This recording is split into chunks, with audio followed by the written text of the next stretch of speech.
Hello, welcome back to our channel. In this video I'm gonna explain you how to stop selfies from flipping on your iPhone 17 Pro Max.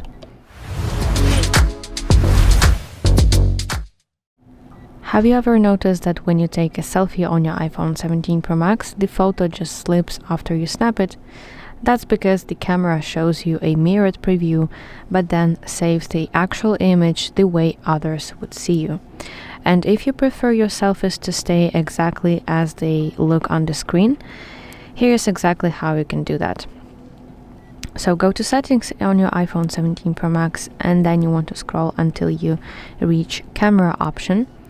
And now you have to look for the option that says mirror front camera.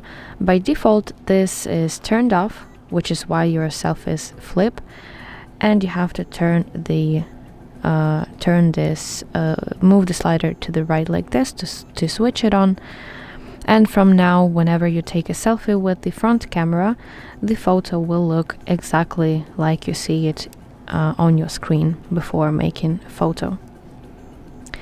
So yeah, that's it. I really hope that you find this video helpful, and if so, please like this video and subscribe to our channel to see more content like this.